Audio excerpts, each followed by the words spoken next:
Welcome in on the eve of our winter storm system. Meteorologist John Birchfield here. We are streaming live on YouTube and on WTOL 11+. Thanks for joining us and taking a bit out of your Saturday evening to talk weather. We're going to be talking those amounts with a widespread 7 to 10 inches of snow and an all-day Sunday snow that is expected. So I got the YouTube video right over here. I'm going to be looking at your comments throughout the course of this live stream. I'd love to answer as many as possible. And I'm going to go over some common Q&A questions in just a couple of minutes on this live stream. So whether you're tuning in on YouTube or on WTOL 11+, great to have you with us. We're going to be talking everything from snowfall amounts to timing, to lingering impacts that you're going to continue to feel throughout the day Monday and even into Tuesday morning as well. And again, you can find us on WTOL 11+, on YouTube, and any of our social media platforms. So let's get into some of the numbers and talk about this winter storm and just how rare it is. In fact, our biggest snowfall likely since February of 2022.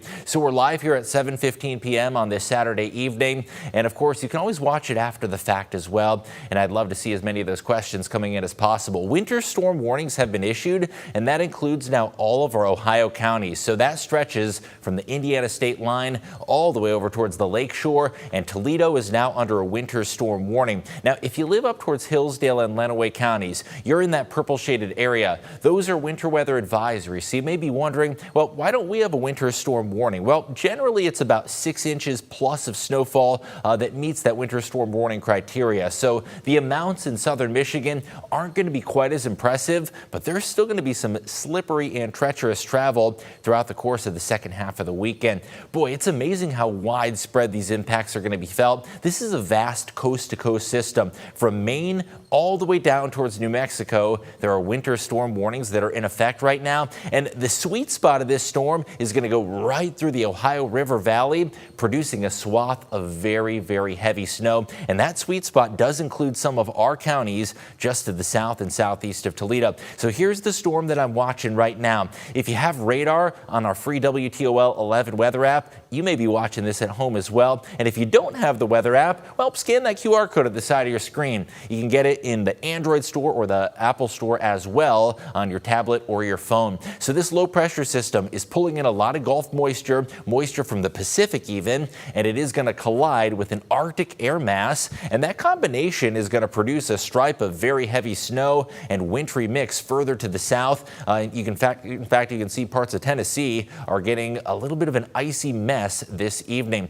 Snow is starting to roll into the Ohio Valley, but I do think we're going to stay dry at least for a couple more hours. Some of those darker blue colors from Columbus back towards Indy, that shows you where the snow is really beginning in earnest, but I don't think the snow is going to pick up for the metro until after midnight. So if you have plans this evening, no need to cancel. Road conditions are likely to be dry. I'm going to check a few of your YouTube comments. We have a lot of comments coming in, so I'm going to pick a few of them to answer. And of course, if you have any questions about the weather, would love to get to those as well. So we have a question about Gibsonburg. I'm going to show the snow map coming up in, let's just say, about a minute to a minute and a half.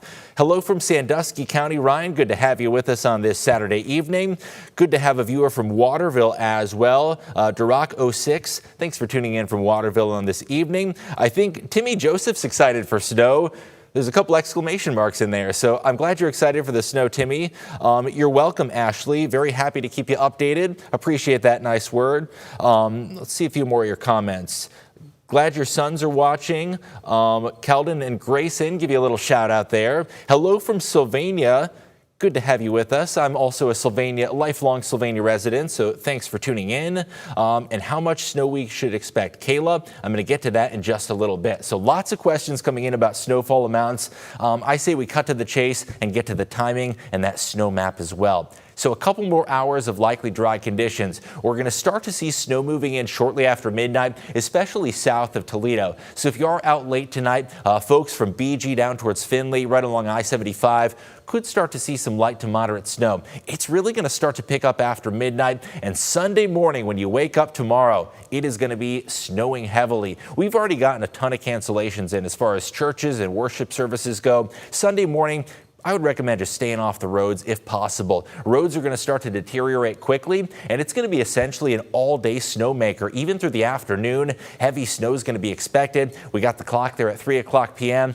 I know a lot of those area sledding hills are going to be busy, with some kids hopefully enjoying this snowy Sunday, and the snow's finally going to be wrapping up by about 7 o'clock p.m. So I think that window from about 7 a.m. to 7 p.m., we'll call it about a 12-hour window of snowfall when it is really going to be coming down. All right, we've gotten a lot of questions about snowfall amounts, so let's jump into that snowfall map. So what's new with this one? Well, meteorologist Davis Wells picked up on some of the latest model trends this morning, and we really have not changed the forecast at all today, with a widespread swath of 7 to 10 for the Toledo metro. Now, compared to the data yesterday, the model runs today have come in with just a little more moisture and a little bit higher snowfall totals, and that is a trend that has really been consistent over the last 72 hours. So when you see that consistency, that gives us a great deal of confidence in that forecast. If you live in the Toledo metro, I would plan on at least 7 inches of snow, and frankly, it wouldn't surprise me if we do see some of those higher totals. Now, the best chance for those higher totals is generally going to be south and east of the Maumee River. Areas like Bowling Green over towards Fremont and Oak Harbor have the higher probability to see those heavier totals. Now, the sweet spot that I mentioned of this storm, that is going to impact north central Ohio. So I would say areas from Sandusky back towards Findlay, eastbound towards Tiffin and Norwalk, Fostoria, Upper Sandusky and Bucyrus. If you are a snow lover and you live in that area shaded in light pink, well, this is going to be a very memorable storm. Over 8 inches is likely, with isolated amounts up to about 1 foot. Now, what about north and west? Remember how I pointed out that Hillsdale and Lenawee counties only have a winter weather advisory? Well, don't let that fool you. Just because there's no winter storm warning, this is still going to be a very potent winter storm with 5 to 8 inches of accumulation. Up towards Monroe County, not quite as much as well, but we are confident that the Toledo metro, back towards Fulton County, southern Williams County, the city of Defiance, Napoleon. We got a viewer from Waterville. Waterville is going to be in that 7 to 10 inch range. We got a viewer from Sylvania. I know Sylvania is likely to see a little bit less snow than Perrysburg just because of the northwest to southeast location. So even within the metro, I would say areas closer to the Maumee River see a little more, and areas closer to Michigan see a little bit less. All right, I'm going to look at the YouTube comments. If you have any questions in particular about these snowfall amounts, about your community, I would love to answer those. But I'm just going to leave this up for a few minutes because I know those snowfall amounts are something that many folks are very interested in. And this is going to be our biggest snowstorm since early February of 2022. So we got a question about working in Toledo at 5:30 a.m. So by that point, Rebecca, there's likely to be about 1 to 2 inches of snow on the ground. So most of the snow is not going to fall until after you get into work. However, there could still be some troubles out on the roads. Please be safe. I'll be driving into work. All the WTOL 11 crews also driving in. So just give yourself plenty of extra time. So we got a question about the infamous word blizzard. So what's interesting about a blizzard is it's not necessarily defined on the amounts, but more so the visibility and the winds that come along with it. So in order for it to be considered a blizzard, you've got to have winds of 35 miles an hour and visibility less than 1/4 mile sustained for a 3-hour period. Now, thankfully, we are not going to have those winds that come along with a blizzard. So yes, it is a lot of snow, but it is not going to be a blizzard criteria. Let's see if we have any other questions. Williams County, Brenda. I know that is something that many folks in Williams County are wondering, including Brenda. It really depends what part of the county you live in. If you're closer to the Michigan-Ohio state line, you're going to be more in that 5 to 8 territory. But if you're closer to Defiance or Fulton counties, likely to be closer to the 7 to 10 inch amount. Got a question about Luna Pier, up towards Luna Pier. You're likely to see a little less than the metro, but Luna Pier is still well within that 5 to 8 inch range. So do plan on some significant snowfall amounts in Luna Pier. Good question in Fremont. How much snow will Fremont get by 7 a.m.? So you'll notice Fremont is kind of right on the fence of the 7 to 10 and the 8 to 12. However, most of that is going to fall after 7 a.m. I would say Fremont's only going to have 2 inches on the ground by 7 a.m. Hope that answers your question. I'm going to skim through a few more of your comments. We've had snow since around 6 in Fostoria. Bobby, I really appreciate that report. You know, areas south of Toledo seeing that snow just a little bit sooner, but in terms of meaningful heavy accumulations, that's not really going to get going until closer to midnight as well. How much snow will Wood County get? Julie, I see your comment there. Wood County solidly in that 7 to 10 inch range, and it's likely that Wood County sees a little more snow than Lucas County, just being a little further to the south. We got a question about the winds. How bad are the winds going to be? Well, I mentioned that a blizzard requires 35-mile-an-hour winds. We are not expecting that. Winds are going to be sustained at about 15 to 20, and they're going to be gusting up to about 25. So there is going to be some wind, and that could lead to a bit of blowing and drifting, but it's not going to be a major wind issue, and certainly not going to be hitting those blizzard criteria. So this is our snowfall map. I want to show you one computer model, both in terms of how much snow will fall tonight and how much storm total snowfall are we going to get. So the numbers that you're seeing right now, this is through Sunday morning. When you wake up, if you live in Toledo, you're likely only going to see about 2 inches of snow on the ground. Down towards Upper Sandusky, Findlay, and Ottawa, around 3 inches. All right, let's fast forward to the storm totals. The latest computer model data, as I pointed out, has trended up a little bit. The sweet spot of that storm could very well span from Huron County towards Seneca and Wyandotte counties, and those are some of the areas that have the best chance to pick up 1 foot of accumulation. So I know another question we've gotten is, what are the temperatures going to be like? So throughout the afternoon, I think the temperatures are going to be in the mid-teens. We'll say around 15. The wind chill is going to be near the 0-degree mark. So if you're thinking of taking the kids to your favorite sledding hill, maybe out snowboarding, it's not going to be as brutally cold as it has been the last couple days, although wind chills still going to be near 0. So my recommendation, keep the outdoor time a little bit more brief than usual. But thankfully, I don't think frostbite is going to be an imminent risk. Of course, cover up any exposed skin, make sure the hat, the gloves, the scarf, all those common sense tips. But when you get to this territory, frostbite is not going to be a major issue. So enjoy the snow, have fun with it, but just use sensible decisions. Overall, we'll call this a high impact level storm. Heavy snow Sunday, poor travel is likely, and stay home if possible. Make sure to give those crews plenty of time to plow and salt as well. So road conditions likely to be just fine for the remainder of the evening.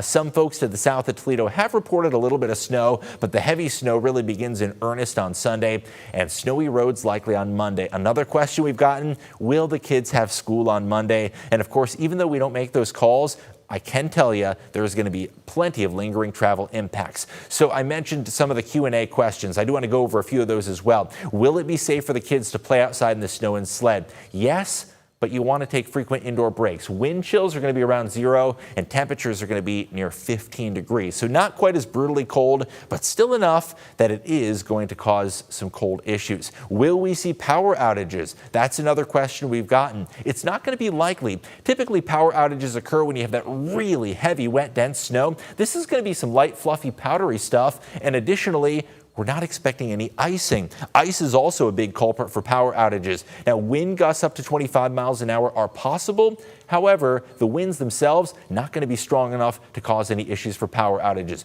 Will there be blowing and drifting? And the answer for folks in rural areas is yes. I am expecting gusts to around 25 miles an hour. Those will be possible Sunday into Monday. Now, winds are actually going to be shifting throughout the course of the system, and by Monday, winds will be blowing in from the west. So especially those roads that run perpendicular to the wind direction, so let's say those north-south roads, there could be some blowing and drifting on those roads. Will this be a blizzard? That's another question that I know many have wondered, and the answer is no. The definition of a blizzard actually does not have to do with the storm total, but more so the intensity and the wind that comes along with it. Blizzards have intense snowfall that reduces visibility below a quarter mile and causes 35-mile-an-hour winds. So we're not going to meet that blizzard criteria, but it's still going to be a decent amount of snow. Another question, will this be a packing snow? Well, good luck making a snowball or a snowman with this one. It is going to be very fine and powdery. This is going to be some good sledding snow, some good snowboarding snow. Maybe not the best for the kids building a snow fort, though, as we do have that very fine, powdery snow. So we're going to be wrapping up in just a couple minutes, but I do want to get back to that snowfall map. I'm going to skim over a few more of your comments on YouTube. And even if you're tuning in after the fact, I'd love to answer those questions. And of course, we're going to be live on air tonight at 11 on WTOL 11, and then tomorrow morning with meteorologist Davis Wells. So we're going to answer as many of those questions as possible. Thank you for tuning in. Sarah Hoppel, good to have you with us on this Saturday evening. Julie, you stay warm as well. I'm going to do my best. It's a little bit chilly, but we're thankful to have a nice warm television studio here. How much time should you spend outside? So frostbite is not really going to be an imminent risk. I would say keep it under about an hour. Earlier on in the week, we had wind chills that could produce frostbite in 30 minutes. It's not going to be a major issue with this one. So I'm going to leave you with the snowfall totals. You can join us tonight at 11 on air on WTOL 11, and we're going to continue to keep you updated throughout this alert day winter storm as snowfall moves in tonight and accumulates tomorrow.